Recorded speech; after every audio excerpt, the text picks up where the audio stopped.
नमस्कार दोस्तों, कैसे हो आप। उम्मीद करता हूँ अच्छे होंगे। आज मैं बताने वाला हूँ बौद्ध भिक्षु की एक कहानी, जिसे सुनकर आप यह सीखेंगे कि शब्दों की असली ताकत क्या है और कैसे आप शब्दों से अपना जीवन बदल सकते हो। दोस्तों, एक नगर में एक महान बौद्ध भिक्षु रहा करते थे। वो बहुत ज्ञानी थे और बहुत ही शांत स्वभाव के थे, और उनकी यह बात उनकी विशेषता भी थी। एक बार की बात है, बौद्ध भिक्षु नगरवासियों को उपदेश दे रहे थे। बौद्ध भिक्षु कह रहे थे कि शब्दों में जीवन बदलने की शक्ति होती है। अपने शब्दों से जीवन बदल लो। हम जो भी शब्द अपने लिए या दूसरों के लिए कहते हैं या जो भी बातें करते हैं, उस पर हमें ध्यान देना चाहिए। इतना कहकर बौद्ध भिक्षु ने अपना उपदेश समाप्त किया और वहाँ से चल गए।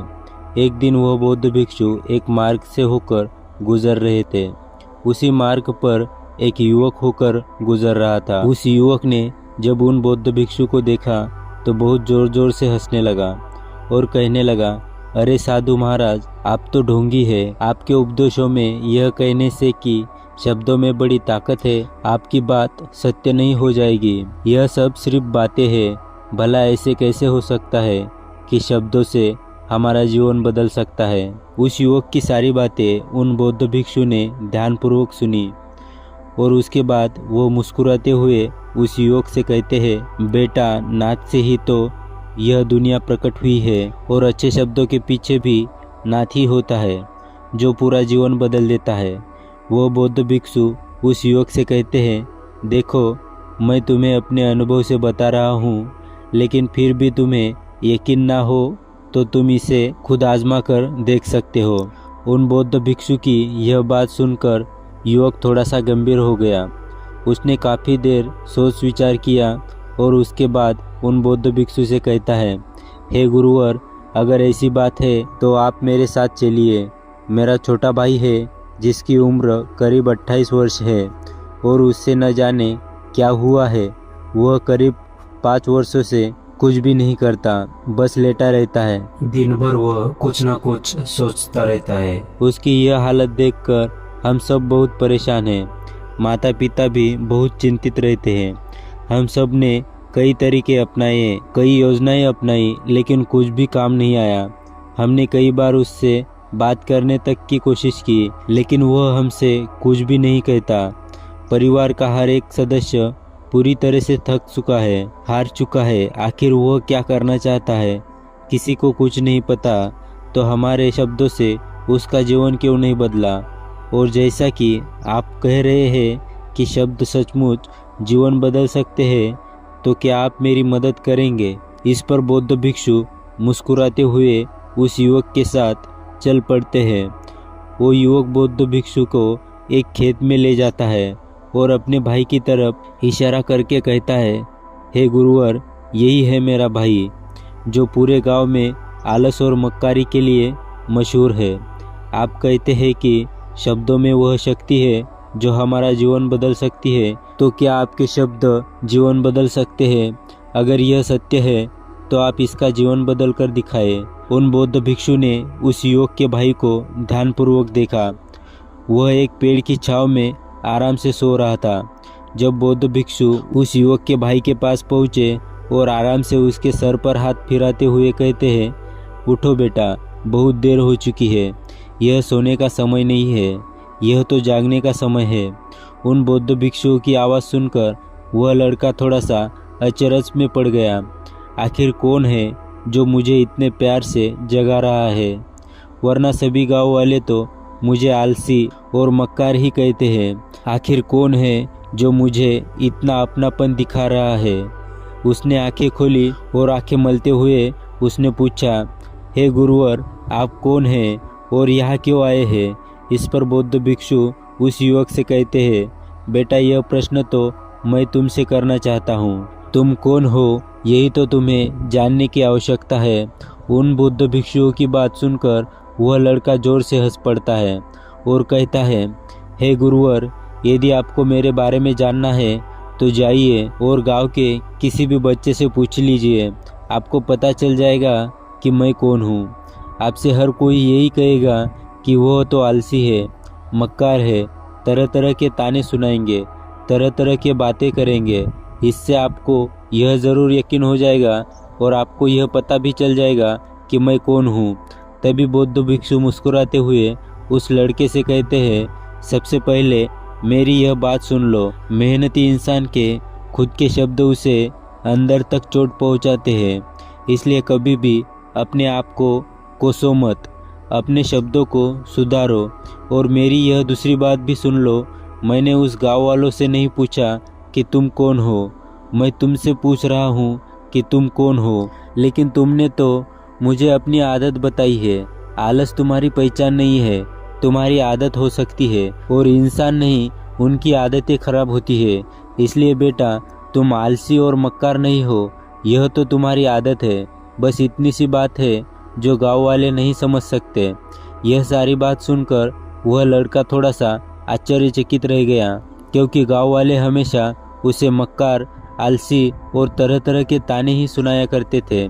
उन बौद्ध भिक्षुओं की यह बात सुनकर उस लड़के की आंखों से आंसू आ गए। वह तुरंत ही दोनों हाथ जोड़कर उन बौद्ध भिक्षु के चरणों में गिर पड़ा और उनसे कहने लगा, आप सत्य कहते हैं, यह मेरी आदत ही है और मैं इस आदत से बहुत परेशान हूँ। मैंने बहुत कोशिश भी की, लाखों उपाय किए हैं, लेकिन मैं अपनी इस आदत से छुटकारा न पा सका।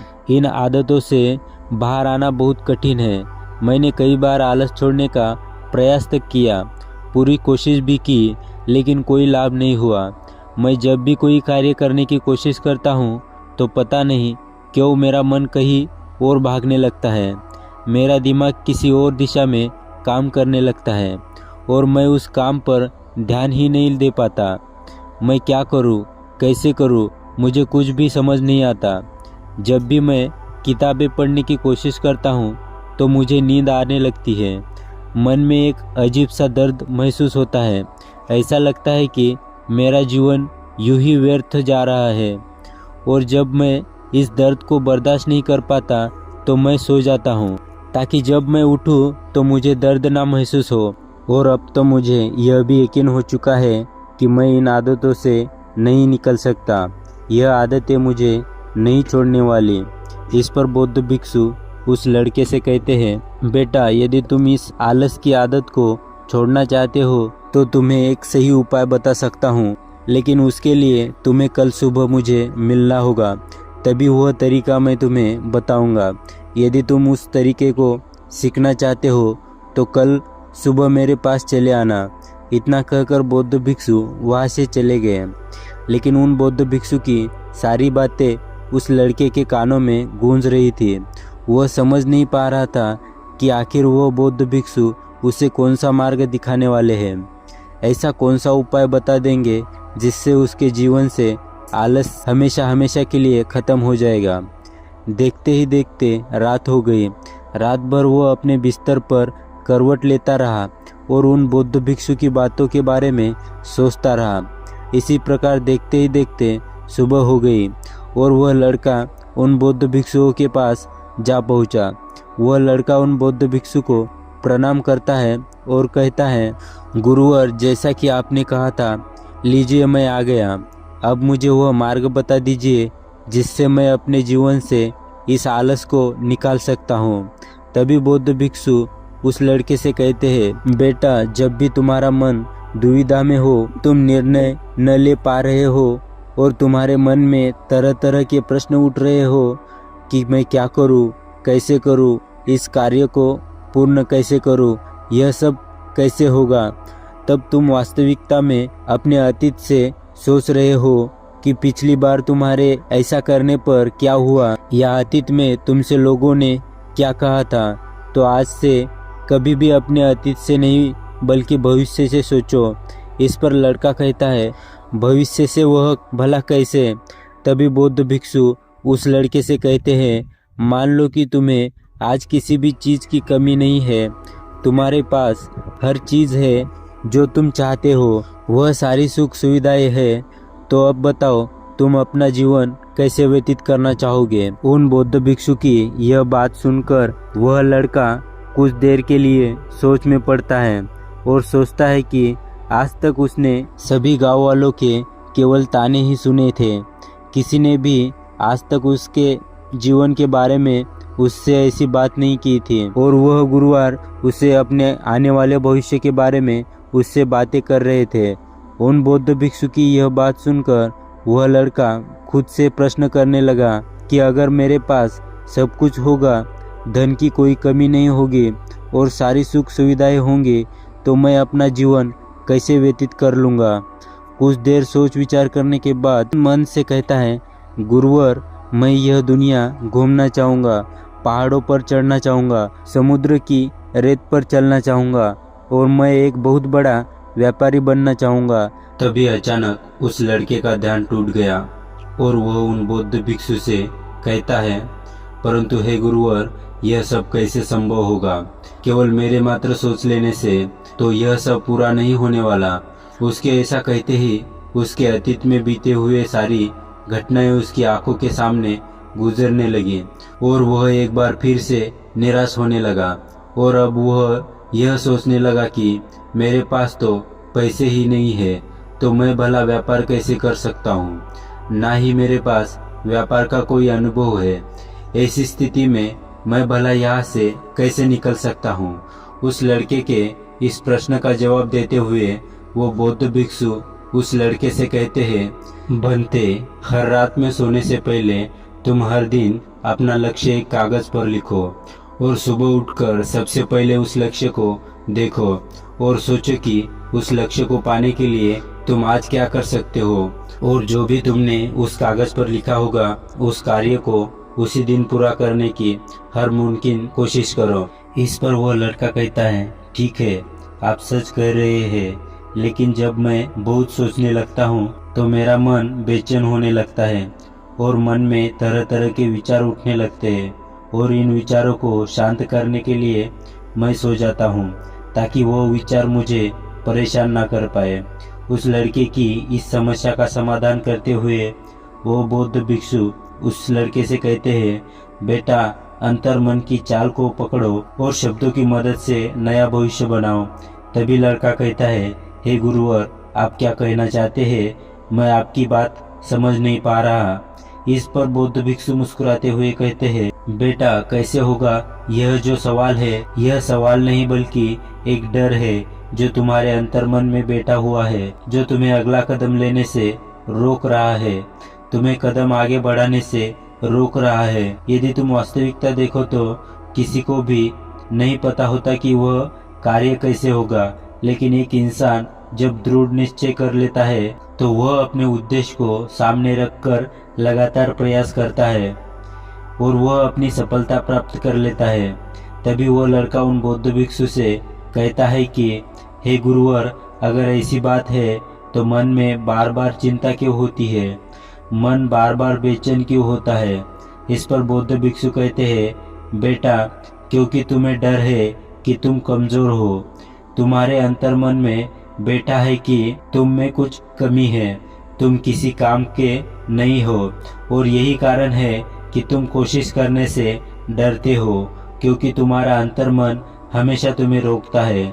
जब भी तुम कोई कार्य शुरू करना चाहते हो, तुम्हारा मन तुमसे पहले कह देता है, इससे आगे मत करना, अन्यथा तुम हार जाओगे, और इसी कारण तुम्हें चिंता होने लगती है, तुम्हारा मन बेचैन होने लगता है। और तभी वह लड़का कहता है, हे गुरुवर, आपने जो भी कुछ कहा वह बिल्कुल सत्य है, लेकिन अब आप ही मुझे बताइए कि मैं इस समस्या से बाहर कैसे निकलूं।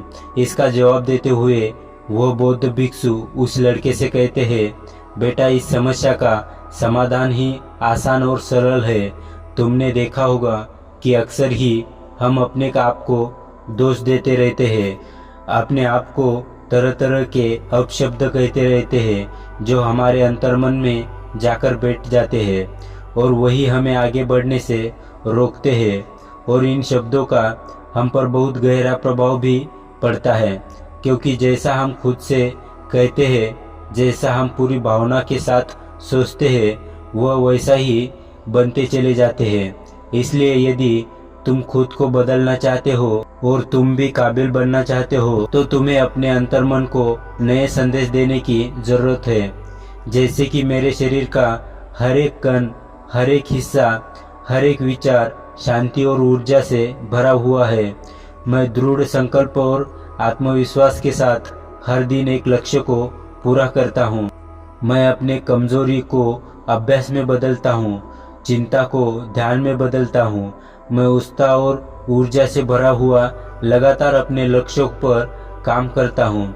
ऐसे शब्द जब तुम खुद से कहोगे तो तुम शक्तिशाली महसूस करने लगोगे और तुम्हारी सारी चिंताएं खत्म होने लगेंगे, क्योंकि यह शब्दों की ताकत है। वह तुम्हें वही बना देंगे जो तुम खुद से कहोगे।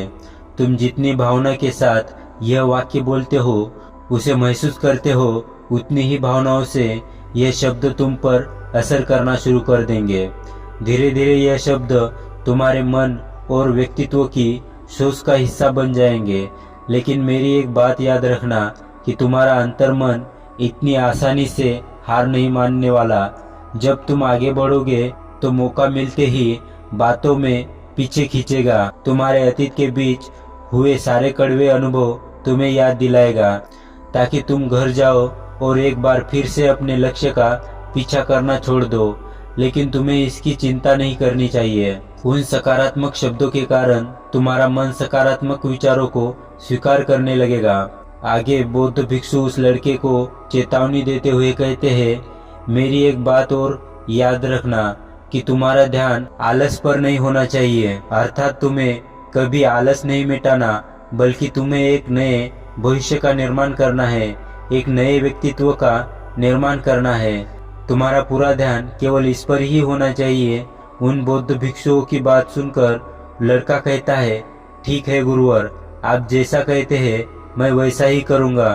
तभी वो बौद्ध भिक्षु उस लड़के से कहते हैं, बेटा अभी तो मैं इस गांव से जा रहा हूँ, लेकिन कुछ सालों के बाद मैं वापस आऊँगा।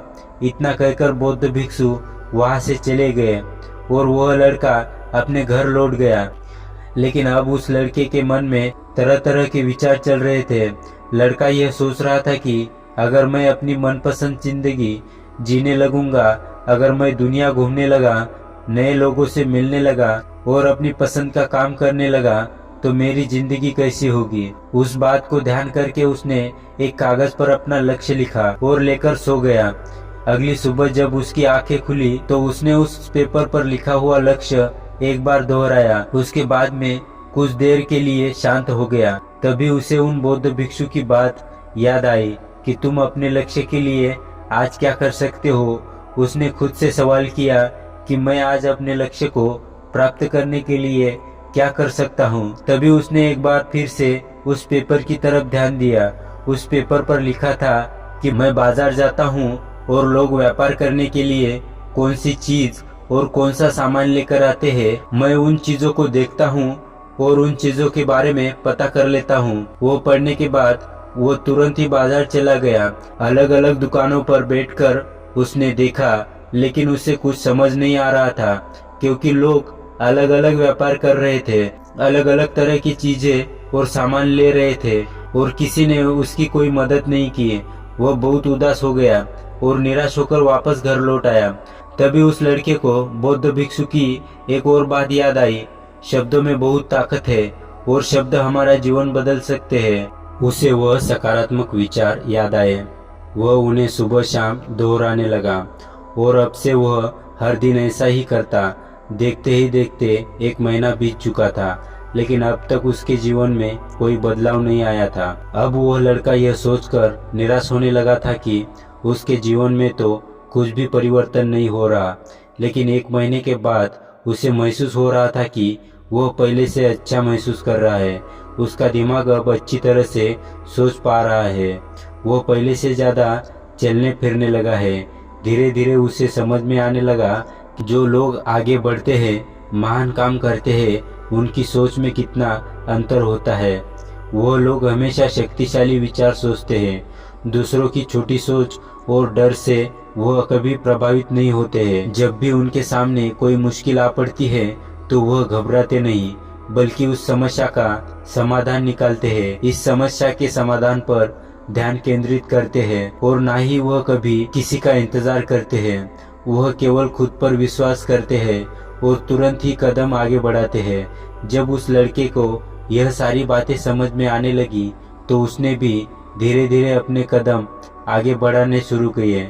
उसने बिल्कुल वैसा ही व्यवहार करना शुरू किया।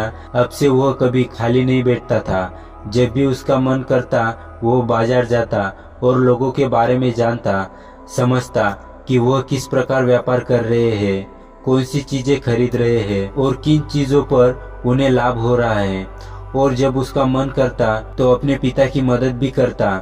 वह अपने पिता के साथ मंडी में जाता, वहां पर जाकर मोलभाव करते हुए देखता, हमेशा कुछ न कुछ सीखने में जुटा रहता है। तभी एक दिन गांव में एक मसाले का व्यापारी आया। उसने कुछ पढ़े लिखे नौजवानों की जरूरत थी जो माल की गिनती कर सके और हिसाब रखने का काम कर सके। वह लड़का अपने लक्ष्य को जानता था कि उसे क्या करना है। उसे समझ में आ गया था कि इस काम से उसे बहुत कुछ सीखने को मिलेगा। बेहिचक उस सेठ के पास पहुंच गया। वो जानता था कि उसे उस काम के बहुत कम पैसे मिलेंगे, लेकिन फिर भी उस काम को करने के लिए तैयार था। अब उस लड़के की सोच पूरी तरह से बदल चुकी थी। अब वो बाकी लोगों की तरह नहीं सोचता था, बहुत ईमानदार और समझदारी से काम कर रहा था। देखते ही देखते करीब 3 महीने बीत गए और अब व्यापारी यह समझ चुका था कि नौजवान बहुत ही समझदार है और वह उसे व्यापार में बहुत मदद करता है। इसलिए उस मसाले के व्यापारी ने उस लड़के को अपना सहायक बना लिया। उस व्यापारी ने देखा कि इस लड़के की दिनचर्या सबसे अलग है। यह हर दिन पढ़ता लिखता है, सुबह उठकर ध्यान करता है, नई चीजें सीखता है, परेशानी आए तो वह विचलित नहीं होता। यह सबसे सम्मान से बात करता है, सबका आदर करता है। देखते ही देखते 1 साल बीत चुके थे और अब तो व्यापारी उस नौजवान से बहुत खुश था। उसने धीरे धीरे उस नौजवान को व्यापार के सारे गुण सिखा दिए और देखते ही देखते वह लड़का अब एक छोटा सा व्यापारी बन चुका था। और जब उस लड़के के अंदर व्यापार की समझ आ गई तो उसने जड़ी बूटियों का व्यापार शुरू कर दिया और देखते ही देखते केवल कुछ ही वर्षों में उस नगर का सबसे बड़ा व्यापारी बन गया। लोग उसे सबसे बड़े व्यापारी के नाम से जानने लगे। उसका नाम दूर दूर तक फैलने लगा। करीब 5 वर्षों बाद जब वो वापस अपने घर लौटा तो लोग बहुत हैरान थे। उसे देखकर लोग बहुत अचंभे थे। उसके सारे जानने वालों ने उस लड़के से पूछा, तुम इतना कैसे बदल गए? तब उसने कहा, उन गुरु ने सच ही कहा था, शब्दों से हम जीवन बदल सकते हैं। वैसे आपने आज के इस वीडियो से क्या सीखा हमें कमेंट करके बताइए। इसी के साथ उम्मीद है कि आपको आज की यह वीडियो जरूर पसंद आई होगी। तो इस वीडियो को लाइक और अपने दोस्तों के साथ शेयर जरूर कीजिए और हमें ऐसे ही सपोर्ट करने के लिए चैनल को सब्सक्राइब जरूर करें। तो चलिए फिर मिलते हैं अगले वीडियो में। तब तक के लिए अपना ख्याल रखें। धन्यवाद। नमो बुद्धाय।